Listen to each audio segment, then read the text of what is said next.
like an impulse, and when I started, it just kept going. It was almost like, I mean, it wasn't like an out-of-body experience or anything like that, but it was, I just couldn't stop.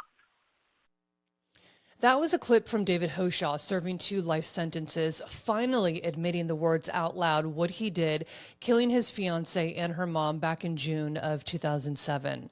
Now he is ready to confess 18 years after this brutal double murder. Now he talks about the why, the how, and the mental terrain he walked while sending detectives on this wild hunt for a made-up serial killer he created to buy himself 2 years of freedom, and I'll get into that.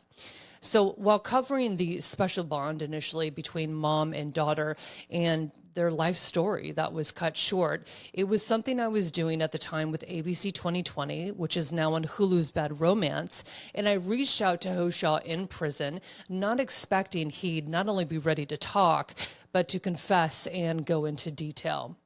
The victims, well, they were Angelique, who was 35 years old at the time, and her mom, Vonda Goyena, 74 years old. Here's Vonda's last words on June 30th when calling 911 for help. Traffic 911, what is the address of your emergency? I need an ambulance. Okay. 8436 Green Street, I'm dying. Okay. Daughter, grab it. Oh, your daughter's boyfriend? And you don't know if he's still there? I need the police here, please. Okay, well, get him out there. Do you know if he's still there? I don't know. Did he have any weapons? I need an ambulance, I'm dying. Okay, did he have any weapons? What? Did he have any weapons? I don't know. This prison interview I did is to learn what makes someone kill. What's the tipping point and difference between them and us? And at the end, you'll hear analysis with the prosecutor who locked him up. Now, he helps me dive into the mechanisms of human behavior, also correcting some major discrepancies in Hoshaw's narrative, countered by the actual evidence from the crime scene.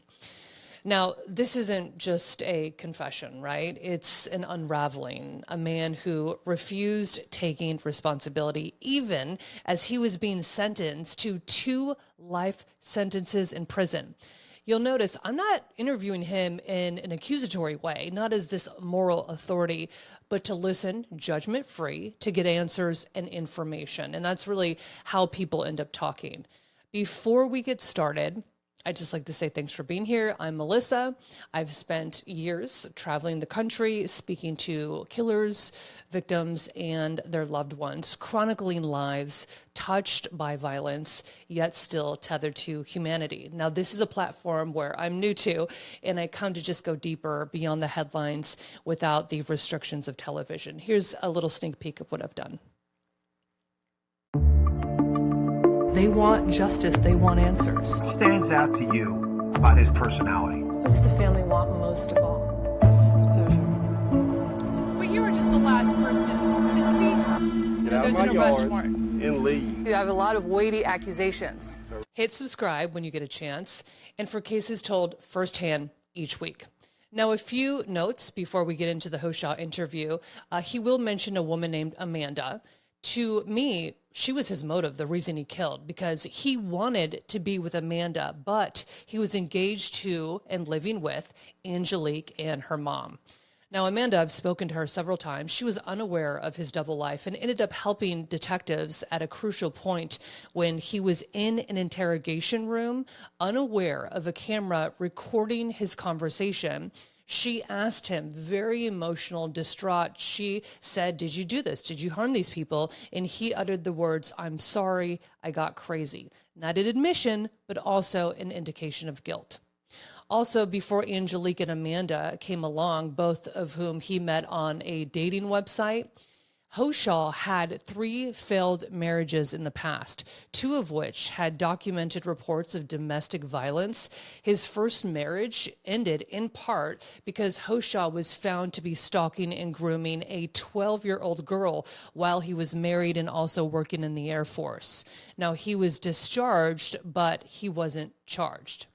I did ask him about the teen girl, and that was the one question that he just simply would not answer. Now, during the investigation, it took about 2 years because the night of the murder, Hoshaw, he had an alibi. He was 80 miles away at a Boy Scout camp with his son. But a closer look and that alibi slowly broke down, stripped away, and showed that it was possible to kill two people and return to the Boy Scout camp by morning unseen by anyone. So after my prison interview airs with Hoshaw, you'll get some analysis with the prosecutor, Phil Evans, who really pinpoints the psyche of Hoshaw and why people kill. It's an interesting conversation. Stay tuned for that. But for now, here's the 33-minute prison call with double murderer David Hoshaw. Well, this is really the first time you're talking about Vonda and Angelique. And is it because of passing time, or have you accepted everything that's happened? I don't mind talking about it. It's not that I'm comfortable, because I really am not. It's really a sore subject for me, because it did something terrible. Is it because of the act itself, or is it because just verbalizing it? I think it's more because of the act itself that makes me uncomfortable. What else? How else to say it? I don't know.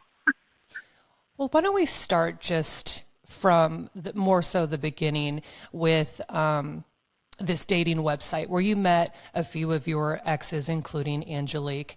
What was it about using dating websites that you found an appeal in?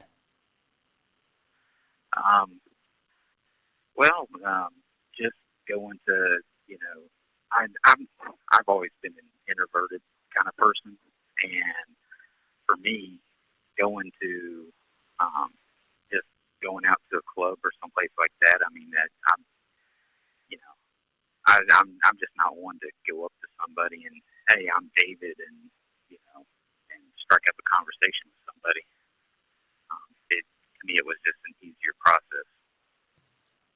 What was it about Angelique that you liked, and how would you describe her? Well, she seemed very outgoing, which is someone I was looking for. I don't know, she just had a bubbly kind of personality, which was different from other people I'd been with before. And I guess that was kind of appealing. What was it about the relationship where you thought, I'm going to marry this girl, I'm going to propose? I don't know how to quite answer that one. At the time, before I proposed, things were really, really good between us, and she was accepting of my two kids that I had at the time, and that was always a bonus, because there's some people that you meet that don't care for, I don't like the term, but a lot of people use the term baggage, and kids for some people are a deal breaker, but she was open to them, so that was rather appealing. Did she ever meet your children? Yes, she did. Yeah, with the arrangement I had with my first wife, I got the boys every other weekend, so she had met them quite a few times. At what point in the relationship did you feel as though you wanted to meet someone else, or you needed to meet someone else? It wasn't a point that I wanted to. Is just she had, we had talked together about it, and she was like, she really wanted to know that we were 100% sure about it, and that's where we had the idea of going and trying to date someone else and see, just to make sure that us being together was what we really wanted. Did she actually go and date someone else? Did she ever talk about her efforts in doing so? Well, we didn't really, make phone calls, because, it was right before I went up to Wisconsin, but that we, had this plan. And so it's not like we called and talked about it, but she made it seem like she did. She never asked me about it. And it wasn't until, I came back down from that trip and and everything happened that during that weekend that all came out. But before that occurred, you went back to a website and you met someone. Tell me about Amanda. That I met on, like you said, I met her on another web. She was great. I fell in love with her right away. I always, people always say it was love at first sight. I never really believed that, but until that encounter, and she just, I don't know, just took my breath away, so to speak. Were you already engaged at this point? And how long were you seeing Amanda when you realized, okay, I need to break things off with Angelique? Yes, we were engaged, and it was almost right away. After I, like I said, when I met Amanda, it was love at first sight, and we went out a couple times, and I just knew that the more I spent with Amanda, more time I spent with Amanda, I knew that I needed to break things off. And for me, just over the phone or an email just wasn't going to do it. It was the type of thing that had to be done in person. But, I had, with my oldest son, Jonathan, he had summer camp that week, and I flew back on a Saturday, got back Saturday afternoon, Saturday evening, and had to have everything packed for camping on Sunday morning. And, I knew to break things off and to get through all that, it would take more than just a couple hours of what would turn out to be probably arguing, which is what happened when I did come back to confront her. So tell me about the urgency, though, of leaving and going that night versus going for breakfast or meeting her for coffee. What was the urgency of that particular night, June 30th? Well, as I told you before, my stepfather was there that last night at camp, and he told me I need to let her know as soon as possible. And it was just weighing on my heart. And, I mean, it sounds kind of bad the way I just said that, but it was just on my mind, and I tried, sleeping, going to bed that night, but I was just like, his words were ringing in my mind, and I was like, yes, I need to go do this, which I would have waited till the morning, but can't go back and unwind the clock. During the 2-hour drive to her house, how were you thinking the night would have played out? I really don't remember what I was thinking. I thought we would go and get things, hashed out. I would tell her, that there was someone else and that, things were over, and that I would just go back to camp. But, it didn't quite work out that way. Okay. When you arrived to the house, was she awake? No, she wasn't. I let myself in, and when I went she was actually in the bedroom. I mean, she might have been laying there in bed, so I don't know. But when I opened the door, she, bolted up. So, I'm pretty sure How did that conversation escalate? Just walk me through that night. Oh boy, yeah, this is making me a little uncomfortable. Let me see here. Um, when I, when I went into the bedroom, like I said, she bolted upright, in bed, and she came over, gave me a hug to begin with. She had no idea what I was going to say to her, but as we were talking, she, you know, started to cry, and then she went from hurt to anger, and she started yelling, and um, then she started to get physical, hitting me. There was a lot of crying on her part. I mean, for me, I'm an emotional person too, and it, her emotions got my emotions going, and then she, of course, her hurtfulness turned to anger, and it just kind of escalated from there.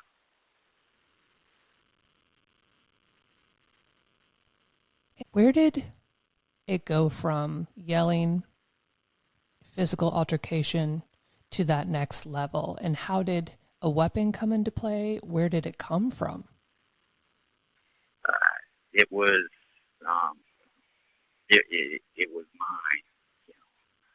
My knife I had. I had a bureau there in the bedroom, and um, and she had actually gotten up to go grab it. She knew where it was, and she's the one that grabbed it to begin with, and she started to swing it at me, and I, was able to stay out of the way, but I grabbed her arms, and then grabbed it out of her hand. Just the emotion and intensity of the situation carried it to what happened. There was no thought process on, mine, like, oh, I need to take this and do what I did. It just kind of happened.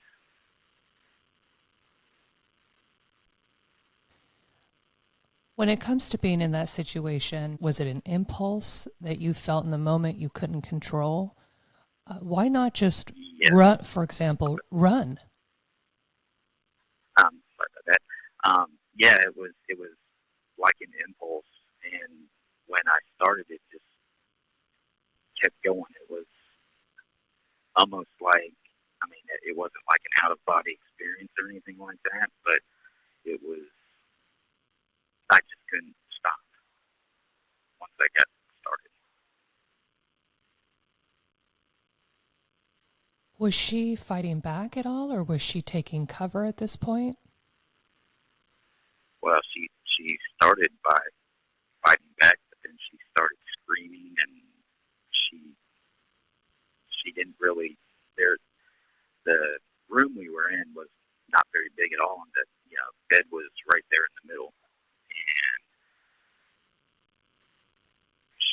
she well,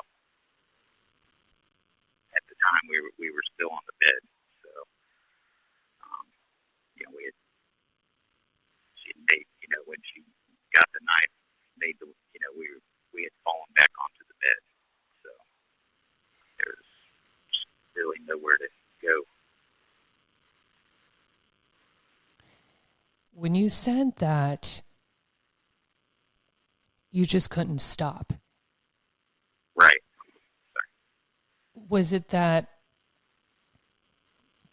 physically, emotionally, mentally, and what were you afraid of in that moment? What was the anger in that moment when it comes to the breakup and it escalating that in that way?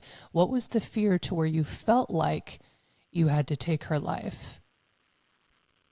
Well, like I said, I wasn't really thinking. It just she had got the knife and introduced that into our argument, and it was like I don't want to say instinct, but she was trying to attack me with it, and when I snatched it from her, it just, I don't know how to describe it. What something just took over, and I just kept going, almost like I was trying to defend myself. But I don't know. I just couldn't stop. I don't know what else I can say about it. How long do you think that was until Vonda knocks on the door? Is that how it happened? Vonda that came knocking? The door was shut, and we had a lock on the door because Vonda, had the habit of getting up and just walking in the room in the middle of the night, and so the door was locked, and she had come in, or she had tried to come in. She got up and was knocking on the door and jiggling the door handle.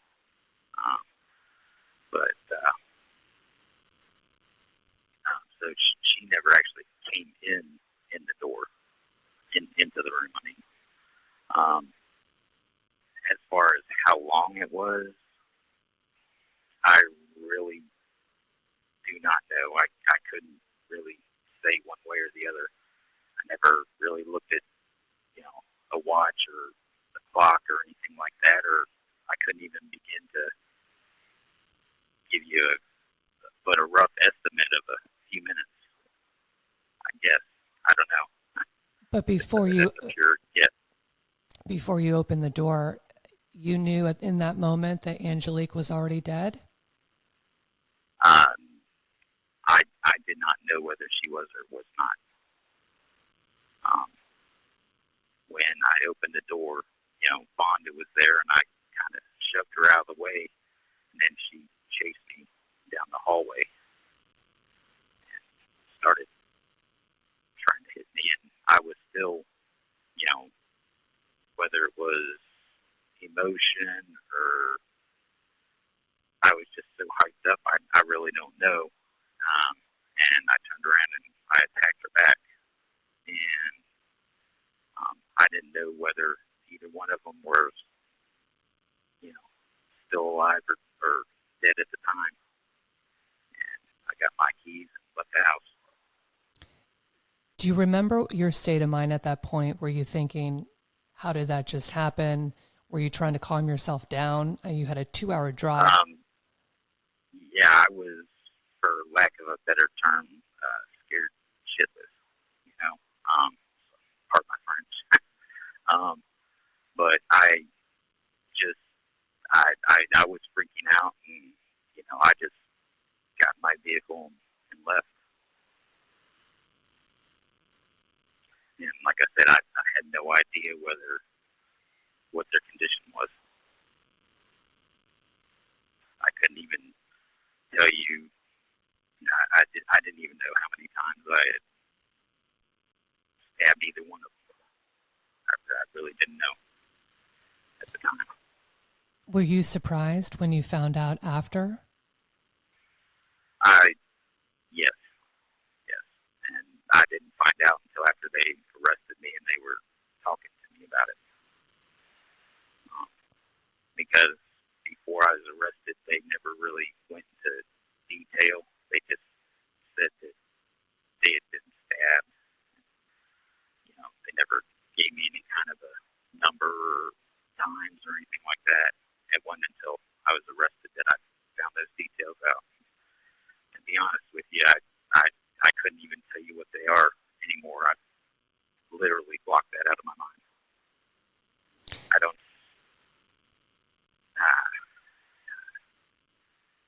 want to say it's really terrorized me thinking about it, but it makes me very uncomfortable, and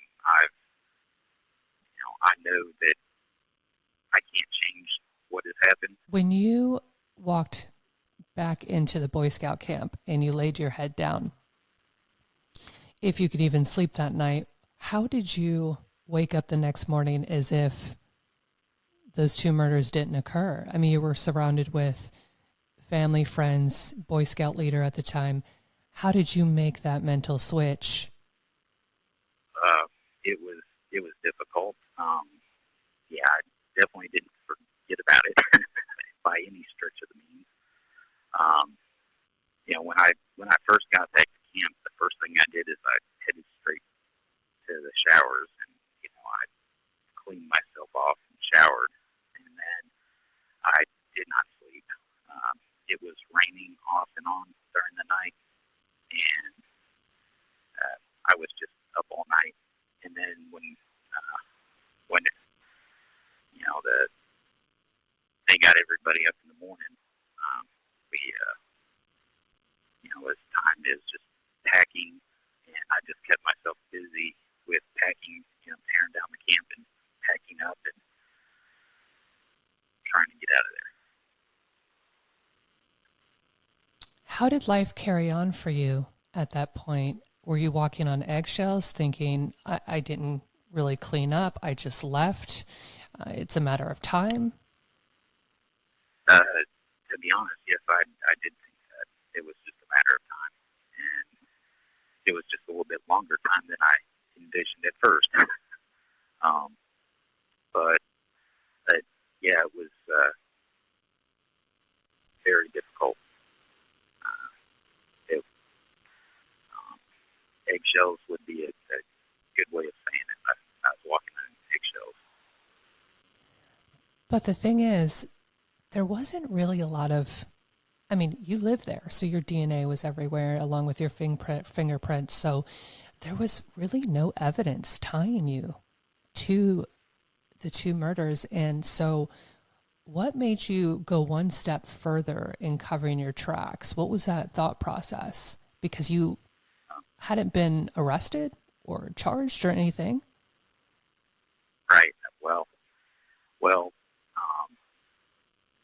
Angelique and Vonda's family, her sisters, had called me more than once on the phone, and they said, "We know what you did, and the police are going to come get you," and things of that nature.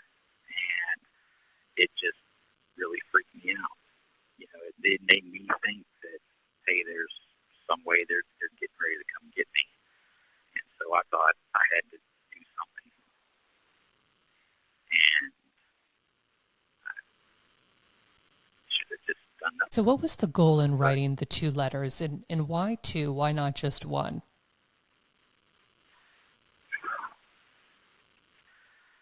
The goal, I guess I was trying to send the police on a wild goose chase, so to speak, and to try to make it seem like it was somebody that was, as far as why I did more than one, I really, I don't know, to be honest with you. I never really thought about it.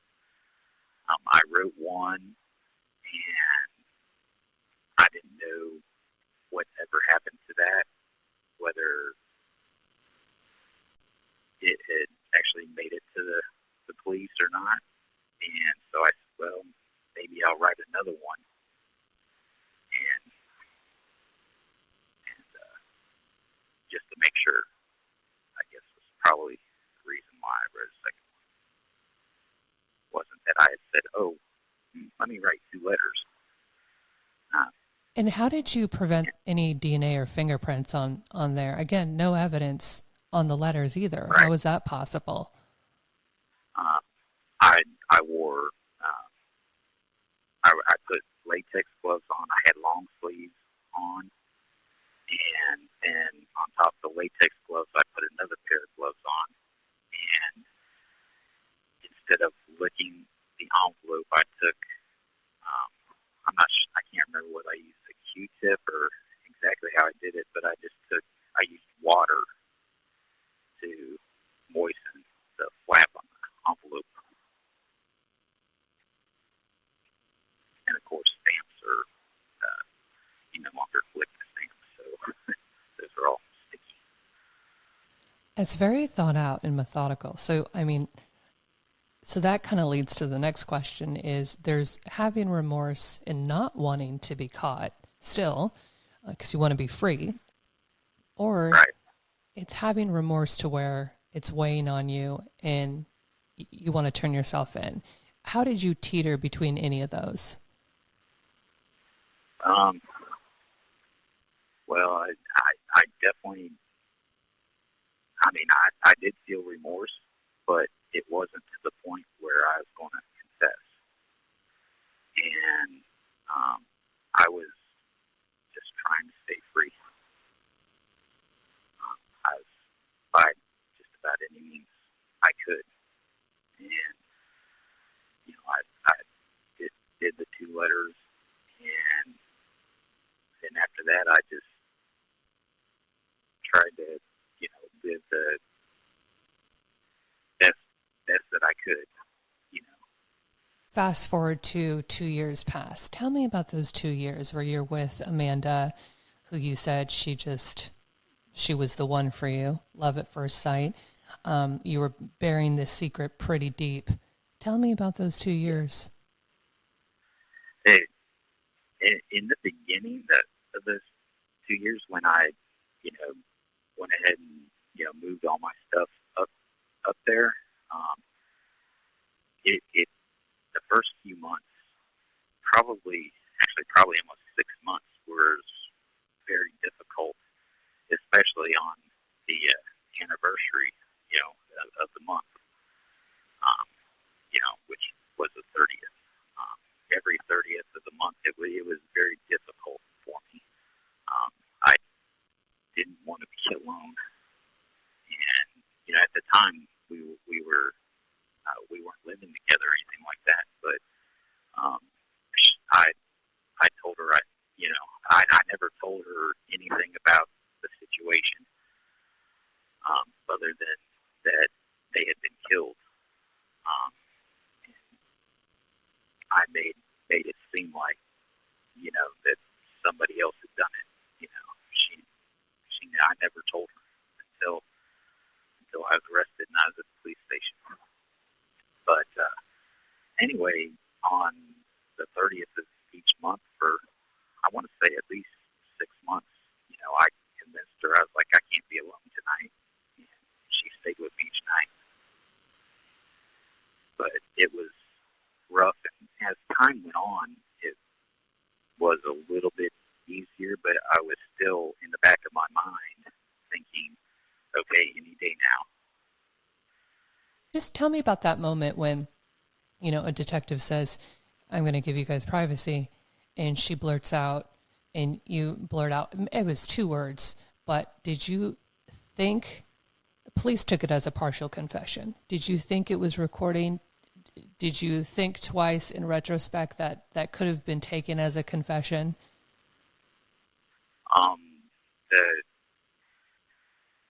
It's my naivete, I guess, at the time.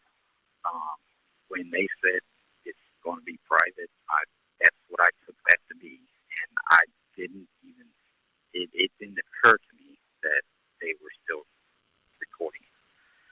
And after I had finally, a year and a half or so later, when my lawyer showed me the video, I was like, man, I had no idea that sitting straight across from me was this little pinhole camera. And, I had been living with this secret for, the past 2 years. And when she asked me straight up, I had intentions of spending the rest of my life with her. And I wasn't going to continue to lie to her. I mean, she'd been told whatever she had been told by the police. I know that she had seen the crime scene photos, and so I just felt like I couldn't lie to her about it. Also, at the time, she was pregnant? Yes, which really upset me that the police would show her what they showed her. She was 4.5 months pregnant. At that point, you still planned to fight the charges, but you didn't end up going to trial. How come you took the plea deal? My lawyers, the whole time up until I discussed with him the day I took the plea. It was probably just a few days prior to that when I, changed my mind, made the decision. But up until that point where I changed my mind, the lawyers were like, okay, this evidence we're going to get, they're not going to be able to present this. You're going to go free, this, that, and the other. And up until then, up until they brought me in and showed me the video of my interrogation there when I got arrested, up until then, they said, "Oh, they've got nothing. You're going to be fine."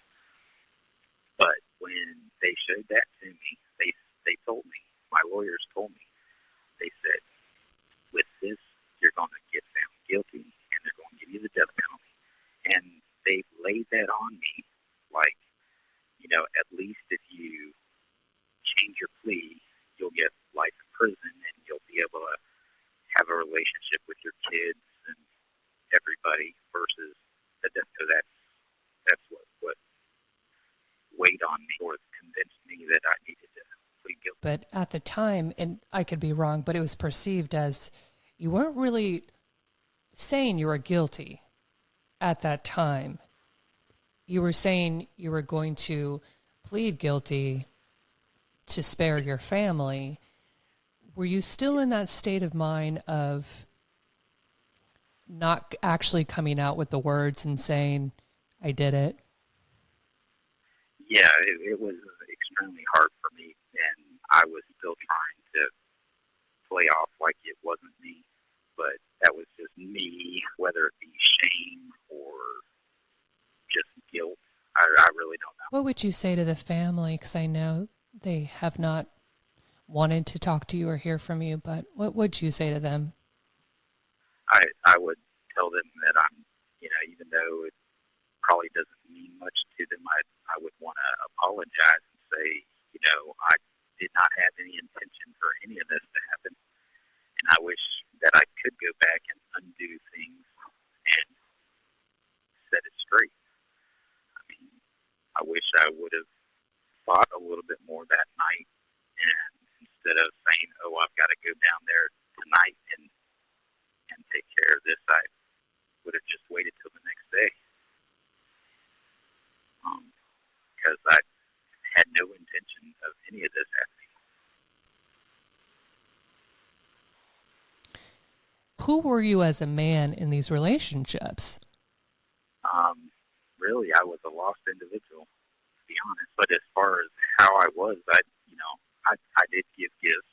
I thought I was charming. I don't know. Nobody told me I wasn't. But I always tried to make people laugh and tried to make people happy. And when I stopped being effective at that, it is kind of when things started to turn bad, I guess, for the relationships.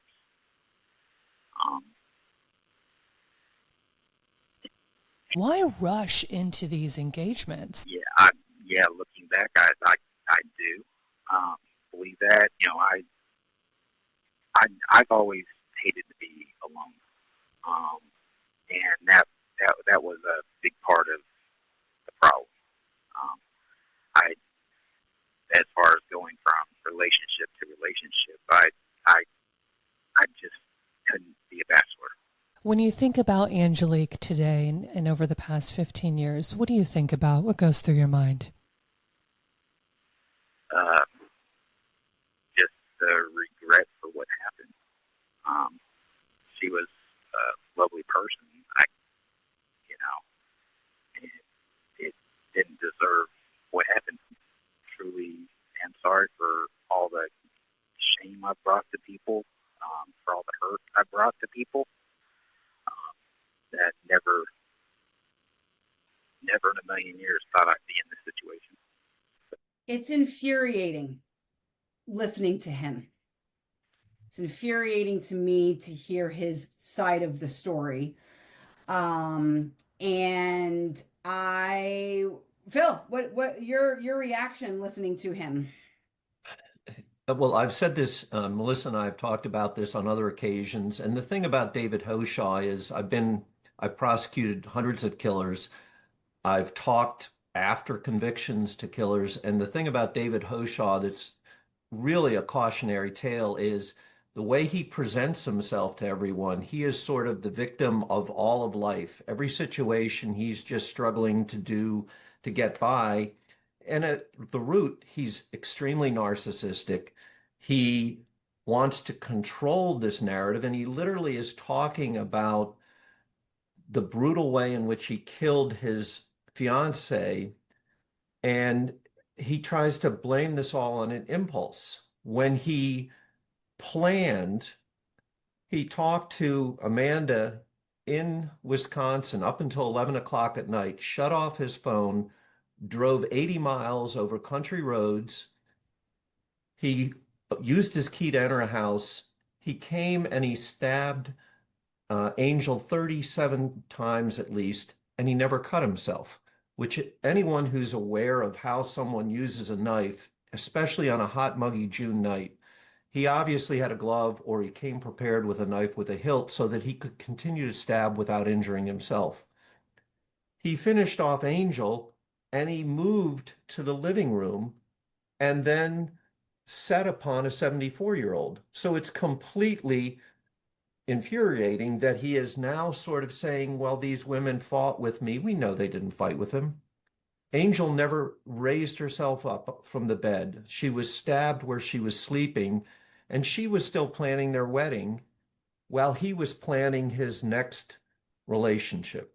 And Phil, I mean, just looking at the crime scene photo that Melissa put in there, it's evident. I mean, anybody who has taken blood spatter 101 and, crime scene analysis 101 can tell that that's where the murder happened, was there on that bed.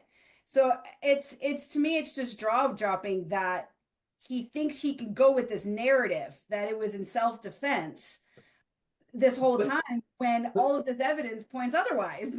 Well, and the thing, Kelly, about him is you have to understand, and that's why I say he's a cautionary tale. If you look at his entire life, his first wife, the son he took to the Boy Scout camp, was the same son that he strangled his first wife in front of.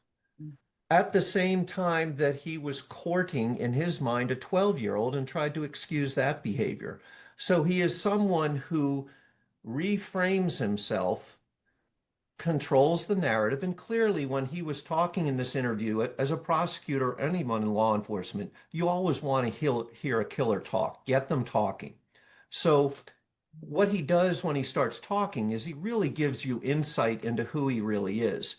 And everything that we thought he had planned about the murder, we know he did, because we knew when he sent those letters, he had taken tactics to ensure there would be no forensic evidence on him. And what does he tell Melissa in this interview? I wore gloves. I then put on a long sleeve shirt. I then wore additional set of gloves. I used a little Q-tip swab. And so clearly he's someone who plans ahead.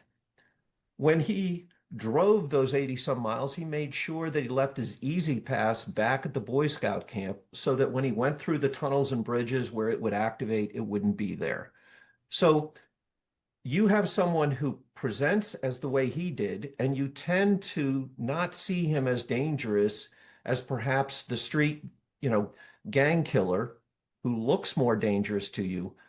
But David Hoshaw is clearly more diabolical. He clearly sees this opportunity to talk, to again recharacterize who he was, and that, oh, this just all got out of hand.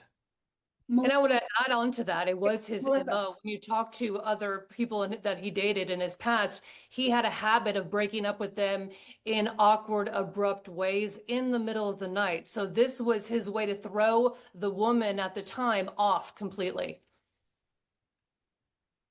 Kelly, when he did plead guilty, any defendant has a right to make a statement to the court. And one of the things he said at that time, and this is 3 years after the homicide, by the time these charges and we get a trial date, he said, I never once wished any ill will towards either of them or wished that either of them had died. Now, obviously, 37 stab wounds and numerous cut wounds to Angel, he made sure that she was dead. And then he said, I'm a loving and caring husband, father, son, brother, uncle, friend, mentor, and provider. And that's why I say individuals like David Hoshaw are some of the most dangerous people, because in society, we don't see them. They don't present as someone who we should be afraid of. Yeah, and I think that's also, why it took him so many years to come clean is because of that shame and because of that guilt. But I want to talk about that impulse control is when he said it was just an impulse, because I have interviewed other convicted killers who mentioned that as well, even a teen. Tell me what the word impulse is to you in comparison to the premeditation and then just the whole lack of emotional and physical regulation that makes a killer so different from all of us. Well, the interesting thing about Impulse with David Hoshaw is that it's clear from every objective fact that his entire action that night was premeditated. He went in with a knife. He went in the middle of the night. He surprised Angel in her bedroom. He had one reason to go there, and he was going to take her life. So the only thing I will give him is that once he started stabbing her, internally, some part of him was enthralled with the action and he continued to do it. So he didn't control himself at that point. However, to cast the entire situation as an impulsive action, an impulse means that you're confronted, perhaps you're in an argument or there is some heated moment and you lash out. This was premeditation. Once he had dispatched Angel, and the medical examiner said that he literally stabbed her in her side and back after she was already dead. He then had a break, moved down the hallway, and still had the wherewithal to attack a 74-year-old woman sitting in a chair. So I don't see impulse maybe in the amount of wounds, but in the act of taking these two lives, it was clearly premeditated, just like his drive back to the Boy Scout camp, washing up, hiding the knife. The next day, he didn't come back to Norfolk. He wanted to make sure that someone else found the bodies, so he intentionally delayed his return to Norfolk, and he stopped at a house of an individual that he wasn't planned to stop at. And so it's very clear that he was calculated in his behavior. And also interesting is he said he had remorse, but not enough to turn himself in. He said Amanda was the love of his life, although he knew he was engaged to Angel at the time. His behavior, what do you think women are to him? What did you find and uncover from this pattern? Essentially, he saw women as an entity that could make his life better. And if he didn't view you as somehow propping him up, making him feel better about himself, he was moving on. When he was married to his first wife, not only did he assault her, at the same time, he was trying to engage in a relationship with a 12-year-old girl that resulted in him being kicked out of the military. And so that's a cautionary tale, because his entire life, and sadly, Angel and Vonda's death, to my mind as a prosecutor, could have been prevented if those first actions of domestic violence and also being a child predator were dealt with properly. Again, because there were so many signs if you had all of that information, but these women that he dated, they weren't privy. I interviewed many of them. They did not know about his history. What I also find interesting is how some things were truthful, how he detailed the wild goose chase and pretending this alleged serial killer was to blame. What did that feel like, knowing you put 2 years of your life with meticulous police work with Detective Malbon? How was that, hearing him talk about how he did it intentionally? Well, it confirmed what we already knew. I mean, we knew that he had sent those letters to try to give the police another suspect or suspects. And he put information in the letters that clearly someone who knew Angel, knew her activities, would only be privy to. So to us in 2007, as we are moving forward and we're getting everything analyzed at the lab, we are making sure that the entire landscape has been investigated, but it's clear that those letters were sent really because he was, in a sense, reliving what he did. The first letter, he clearly starts talking almost in a bad, romance novel of some sort of intimate action that a fictitious person had with Angel. And this is literally within weeks of her being buried. The extent of his callous nature, as I said earlier, he rented a U-Haul to move his possessions the day his fiancee was being buried. And he never went, and he didn't send flowers. He didn't call anyone in the family. He just left and he started a new relationship. It's interesting, the one picture that was shown to the viewers where he was standing with a woman in a hotel lobby, that picture was actually taken on June 15th when he was out in Wisconsin, and Angel was calling him to come back to Virginia so they could work on the wedding because she knew he had to go to the Boy Scout camp. So you can see that he's already moved forward because Angel no longer can serve him or his life. And also, just to wrap this up, it's important to reiterate the fact that Amanda, who he was seeing and living with and had children with, she had no idea anything about Angel, that she existed. She was completely, bombarded with literally officers kicking down her door and breaking in early in the morning. She had no idea. She was completely thrown off, and her life was devastated, as well as the other victims impacted. All right, and of course, once again, this is David Hoshaw picking and choosing what he tells to people about his life. So to her, he had said that his past fiance, he never told her he was still engaged to Angel when this happened. He said his past girlfriend had been killed, and that upset him. But he never opened the window any wider, which was, again, the cautionary tale that throughout a 10 to 12 year time frame, through 3 wives and 1 fiance, he used each of them. He controlled the narrative, and he was trying to control their lives. And when he couldn't with respect to Angel and Vonda, he brutally killed them.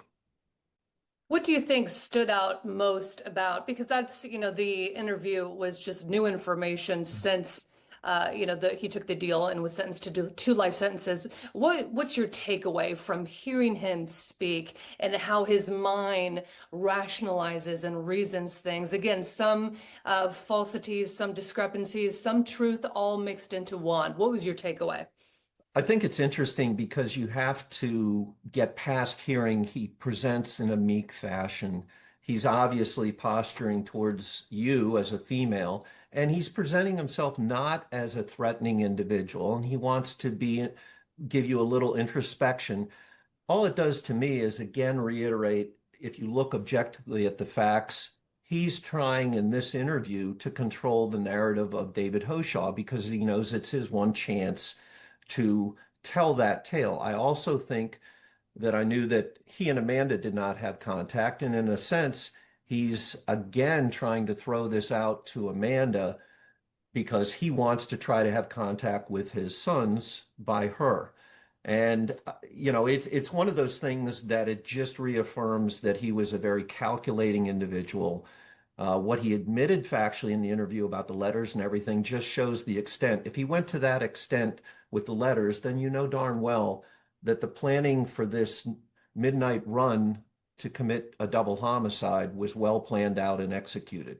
One other discrepancy that's important to mention, just for the case and also the family, he mentions that he was in agreement. He had a conversation with Angelique about, hey, let's explore other people. Let's see how it goes before we get married to make sure that we want to marry each other and we're each other's person. That was never true.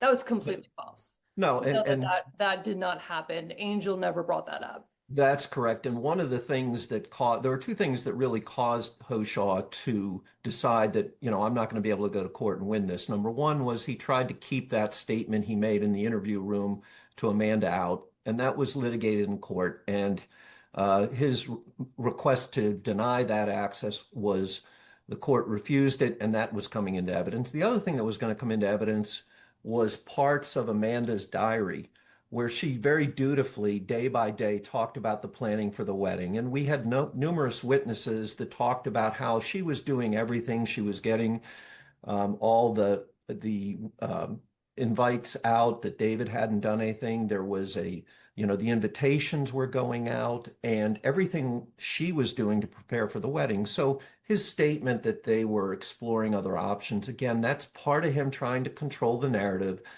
trying to make himself seem like less of the disgusting individual he was in the way he treated Angel, who only sought to love him. This was her one chance at age 35. She was taking care of her mother, who was elderly. Her father she had taken care of before that. So this was her chance in life to finally have her own relationship. Prosecutor Phil Evans, thank you so much for joining me. You have done so much for your community and the cases that you have worked, especially this one. I really appreciate you coming on and analyzing the mind of David Hoshaw. Kelly and I, a while ago, we started Killer Genes, a podcast. We did incredible, remarkable investigations. I just wanted to take it to YouTube, bring it to life visual with some of our refurbished investigations, along with news stories such as this. Things that you've never heard before. So when you get a chance, follow Killer Genes on YouTube. Kelly will make an appearance at one point because there's some cases of hers that are really important that we want to keep alive. Kelly, thank you for all that you do in the crime con world and crime, HQ. Thank you.